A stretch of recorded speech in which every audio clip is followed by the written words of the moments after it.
run by Rex Minerals, the Hillside Copper, Gold and Iron Ore Mine, proposed for a site a couple of kilometres south of Ardrossan. A few kilometres south of Ardrossan. Stuart Lodge is one of the people involved in those concerns. He joins me now. There was a community meeting yesterday, Stuart. What are the main concerns of the people on the York Peninsula around Ardrossan about this mine? Good morning, Ian. We're just worried about the sheer size of the mine and the minerals obviously being extracted, and it's got things like uranium and asbestos there. So we're worried about community health, impact of dust on the close by environment. Pine Point's probably within a kilometre of the pit or even closer to the waste dump heaps. Just hang on a sec. You said they've got uranium and asbestos there. Are they mining uranium and asbestos or what? Well, they're not mining it as such. They're going to have to blend the uranium down into the waste dump and the product they produce. I think it's under 200 parts per million. So you're saying that there's naturally occurring uranium in the mine and naturally occurring asbestos in the mine? That's right, yeah. Well, uranium is our main concern. We get told by the mining company that it's no problem, and we've found out that the law is supposed to be changed down to 80 parts per million to be blended down, but they're at the moment it seems like they're only going to go down to 200, which is a major concern in the area. For people that everyone's got rainwater, there's areas there that have only got rainwater, so they're really concerned about the roofs of their houses. And how close will the mine be, and it's an open cut mine, I understand, to the nearest house? I believe the tailings will be about 600 or 700 metres to the nearest house. It may even be closer than that. But the actual town itself would be, the pit would be, I would say, under a kilometre. Away from Ardrossan? No, Pine Point is the closest town. Yeah, it's about 10 kilometres from Ardrossan, but we believe we'll still get some of the dust with southwesterly winds, and who knows, it could even reach Adelaide. It's sort of reached the centre of Australia to Sydney a few years ago, so there's no reason why it can't travel in the air that far. All right, well, let's put these concerns to Tom Koutsantonis, Mineral Resources and Energy Minister. Good morning, Minister. Oh, good morning, Ian. Bit concerning, isn't it? I mean, if you've got dust with parts of uranium in it blowing around the place, landing on your rainwater tank, landing on your roof, I mean, I can understand why someone who's living 600 or 700 metres away from this mine would be concerned. If any of that is true, yeah, you would be concerned, but thankfully none of it is true. And thankfully we have an independent Environment Protection Authority, and the mining company must first of all complete a environmental assessment and must be independently verified by the government to make sure that there will be no contamination, there will be no adverse health impacts, there will be no impact on any aquifers, there will be no impact on the natural environment that will adversely impact on residents. So look, there are people, mines are controversial, and mining does create emotions, and these emotions are often championed by some people who have another agenda, which is obviously a very different agenda to what probably a lot of mainstream people would have in terms of future prosperity and jobs and investment. And their agenda is to stop mining. And so, you know, catchphrases like uranium and asbestos are used to try and frighten and scare people. Hang on, can I just stop you there, though? Because sure. If you look not far away from there, this is the Gawler Craton region, which is this big mineral deposit that's part of South Australia's underground wealth, if you like. The mine not far away, it has got copper, gold, uranium, hasn't it? So yes. Why are you saying this person is not telling the truth, Stuart Lodge, when he says that there is uranium in the ore? So there is uranium in the ore. Sure, but there's uranium in lots of ore bodies. Doesn't make it dangerous. Okay, and then the uranium, he said, is going to be allowed to be at so many parts. I think he mentioned 200, and he says the safe level should be 80. So, is that a fact as well? Well, these factors are all verified by independent scientists. But is that a fact? Is what he's saying correct? Can I finish him? Yeah, sure. Sure. All the safety concerns are taken into account by independent scientists. What we allow is the science to govern our views. Now, if the science comes back to me and says this mine is too dangerous or too environmentally hazardous to be allowed to be explored, then we won't give them a license. Okay. Now, it's ultimately up to the scientists. What I'm not going to do is have the Greens or any Green movement tell us that there can't be any more mines in South Australia simply because it suits their agenda. What we'll do is we'll go to the independent scientists, we'll go to the independent EPA, and they'll advise the government about what is safe. And quite frankly, I think using terms like asbestos flying around in dust storms goes to show what we're up against sometimes when we're trying to develop this state. There are some people who are hell-bent on stopping development. But I mean, if you do look at the history of mining in South Australia, I think they did have an asbestos mine somewhere not too far away in Western Australia where they used to, and they, poison people with asbestos. That's right. And we used to put lead in our hats, but we've evolved, and we've changed our practices, and we've learnt from past mistakes. Look, if we were talking about sending children down coal mines, I'd be on your side, but we're not. We're talking about world-class mining in the 21st century. No, I'm not on anyone's side, Minister. What I'm doing is I'm talking about this man who's contacted us, and a number of other people did, and putting those concerns to you so you can allay those concerns. And you said that these people are Greens. I mean, I know the Greens. No. He's actually a resident. Let's go back to Stuart. Stuart Lodge, are you connected with the Greens in any way, shape or form? I actually work in 3 different mines on the peninsula as a contract electrician. So I rely on mines for part of my income as well as farming. So I'm certainly not a Green. Okay. I never have been. But we're also concerned about the water table dropping too, because we believe they haven't done the proper hydrology testing, and we've found out that we believe that by sucking the water out of the mine at about 13, 14 million litres a day, they may well drop the water table even as far as Maitland, Port Victoria on the other side of York Peninsula, which will obviously the rainfall will not be as effective because it will leach down through the ground a lot more because it hasn't got anything to stop it going down. Okay, but Stuart Lodge, Tom Kitson-Tonis has said that there is going to be a scientific assessment of this. It's going to be conducted on the basis of science. Does that make you? I mean, they're saying if the science says that uranium's a danger, if the science says that you're actually going to damage the water table, then it won't go ahead. But there are strict controls. We're not talking about the Blue Death at Whitnoon. We're talking about a mine in 2013 on a pretty important tourist region. That's right. Well, we're just concerned with not just uranium. Copper's not that good a product to have on your roof. Iron ore as well. Copper concentrate is toxic to marine life. If we have any sort of a leak at the port or along the pipeline, or even runoff from the tailings for a certain amount of copper into the sea, we're really concerned about that because obviously accidents do happen. There was a railway accident in the Northern Territory in the last couple of years which put 1,000 tonne into the Edith River. All right. Well, look, we'll put those points back to the Minister after the news headlines. Tom Kitson-Tonis, can you just stay on till after the news headlines and answer those concerns? Of course. All right. Thank you very much. News headlines now with Matt Coleman. Good morning, Matt. Hello, Ian. The New South Wales... Here on 891 Mornings, you're listening to me, Ian Henschke, and we're talking to Minister Tom Kitson-Tonis, Minister for Mineral Resources and Energy. Tom Kitson-Tonis, just before the headlines, Stuart Lodge said, look, he works in the mining industry, he wants mining to go ahead, he earns his living out of it, he's not someone that's not aware of the benefits of mining, and obviously from his own personal point of view there, but what he is concerned about is some of the issues he raised to do with copper contamination, dust contamination, those sorts of issues, which I think are pretty valid, aren't they? I mean, even in places like Whyalla, people are concerned about the iron ore and the roofs and things. Yeah, and that's been fixed in Whyalla with Operation Magnet, and there was a very, very big problem with red dust. And as you say, in the 1980s and 1990s, there were very different mining practices, and we've changed a lot, and the EPA is now independent.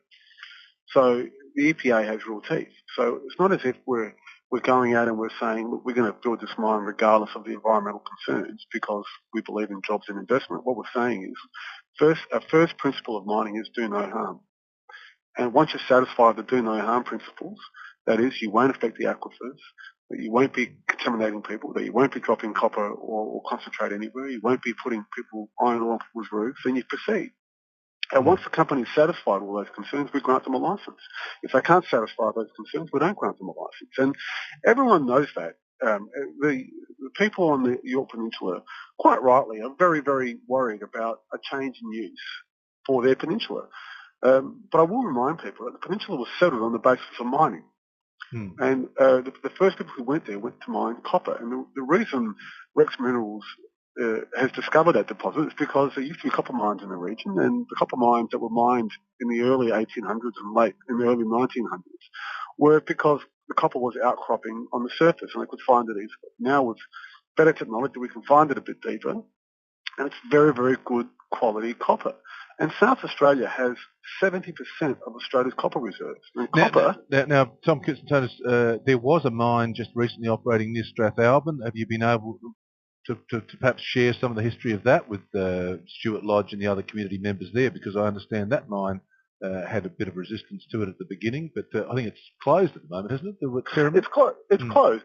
I mean, and it's closed for a number of reasons. One, it's being economic. Two, we put very, very heavy environmental restraints on the operation in Strathalbyn. And our regulators are ranked best in the world nearly every year in terms of their environmental safeguards and their ability to cut red tape and encourage investments. We're able to do both exceptionally well. And I want to reassure the people of the Yorke Peninsula, we're not there to change the entire use of the peninsula. We're not there to change the amenity of your home. What we are there to do is give your sons and daughters and your community a future, an economic future, a bright one. There are more jobs, more investment. And when the tide comes in, all of our boats rise together. It's no good having a community miserable while the rest of us are prosperous. We want everyone to be prosperous, and that's why we want to encourage mining and agriculture to coexist. All right. Minister Tom Kitson-Tonis there. Mark Parnell's called in from the Greens. Mark Parnell, don't you want to be in everybody's boat rising together at the same time? Hey? You in the boat or you're outside? I love the rising tide. I'm the one paddling hard. I mean, Tom loves a great greenie conspiracy theory, but I was at the meeting in Ardrossan yesterday because I wanted to hear what, the local people had to say. And there were 300. I heard one estimate 500. The hall was packed. And was there someone from Rex Minerals? Was there someone from the department? Was there someone from the EPA there to answer those concerns? No. The government was a no-show. The company was a no-show. And if the minister thinks that the EPA has some sort of veto over mining, he's reading a different version of the Act to me. There were local farmers, local residents, Liberals, Family First and Greens were the only MPs who were there. But one of the most important things was that they also heard from residents over on the Eyre Peninsula who have been battling mining companies. And this brave new world that the minister talks about where everything is perfect and independent scientists make binding decisions, I mean, things go wrong. Under the Mining Act, cultivated land, in other words, crops, are supposed to be exempt from mining. Now, what's happened is that the law was changed a little while ago to basically make it clear that if a farmer says no, then the mining company will take them to the Environment Court and they will win. And ultimately what's happened is people have had to sell out to the mining companies. But a number of farmers come up to me and they're saying, we don't want to sell out. We want to stay here. Well, let's put that to Tom Kitson-Tonis, because clearly if you've got 300 to 500 people turning up at a meeting where there's no one there to answer the questions, they'll be very interested in hearing what Tom Kitson-Tonis has to say today where he is answering the questions. Tom Kitson-Tonis, was it a mistake not to be there yesterday and only let the Greens and all the others go there along to talk to the people? No, it was a meeting organised by the local Member of Parliament, Stephen Griffiths. Right. We're holding the regulated and mandated public consultation where the company and the department will be to take questions and answer questions and people's views. This was a political meeting. Okay. All right. But the people that were there weren't political. I mean, if we've got farmers turning up saying, I'm worried that my farm is going to be mined and I won't have any say over it, and that if you look about rock, paper, scissors, rock always wins, I mean, the mining always wins. If that's their concern, can you allay those fears this morning? Tom Kitson-Tonis, Minister for Mineral Resources. I'll say this. Mining and farming can coexist. And it does coexist, and it coexists well. And we've got to be careful that the debate's not hijacked by people, with all due respect, like Mr. Parnell, who, quite frankly, aren't big fans of mining. And he's got a bill before the Parliament to stop fracture stimulation occurring in this state. That bill would basically bring the Cooper Basin to a standstill and destroy our oil and gas revolution that's going on in South Australia, which creates thousands of jobs and hundreds of $1 million worth of royalties. No, but let's get back to the farmers, though. Can we answer the farmers' fears? Because Mark Parnell said the farmers were frightened that if a mining company came onto their land and they said, we want to mine your property, that the farmer can't say, no, I want to farm crops on here. Which wins, the crop or the mine? Well, we make an economic assessment, obviously.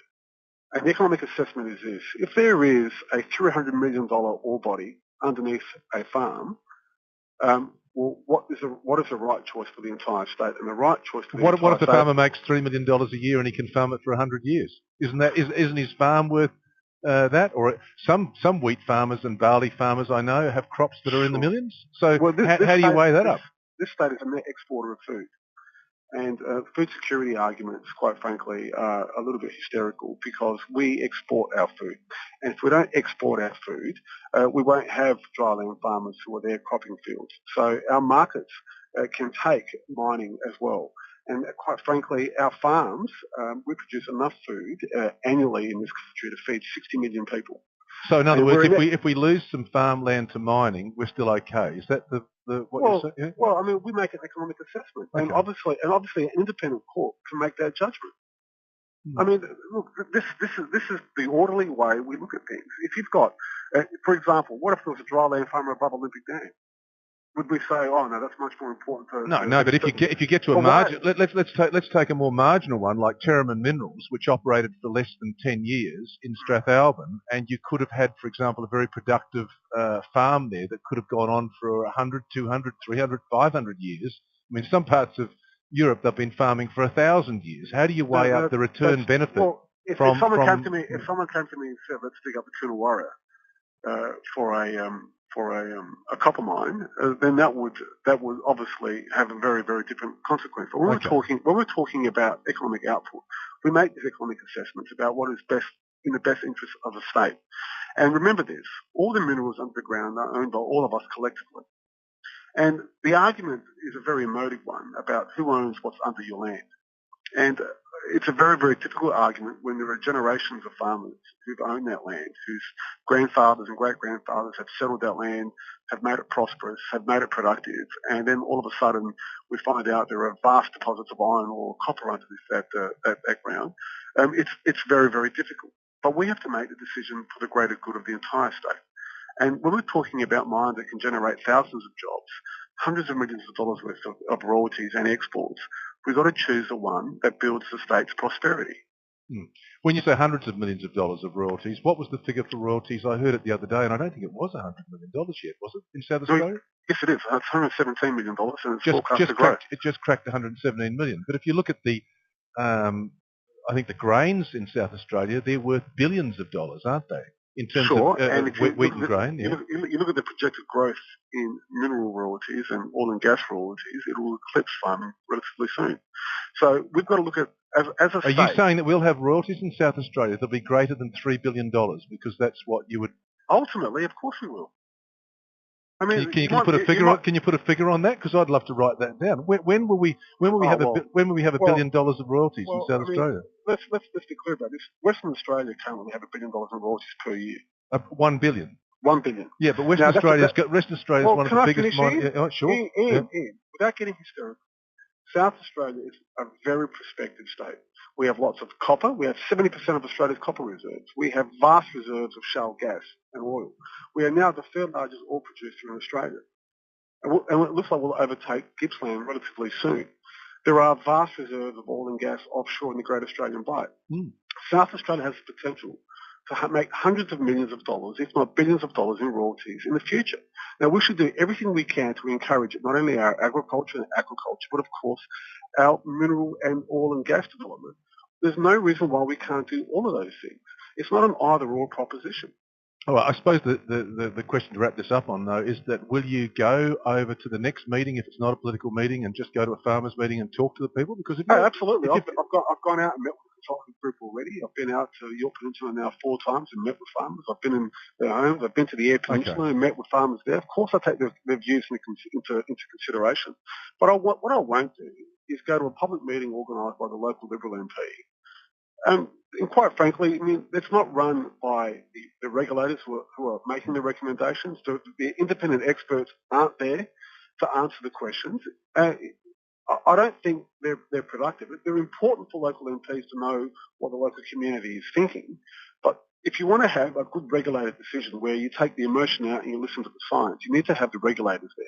And those regulated meetings will be there, where the company will be there to answer questions and the independent regulator will be there to answer questions as well. They're the meetings that are the most productive. All right. Well, Tom Kitson-Tunis, thanks very much for your time this morning. It's been a pleasure to hear that side of the story, and also thanks to hear from Stuart Lodge from the York Peninsula Landowners Group. I hope that's given you some perspective there, Stuart, and to Mark Parnell, who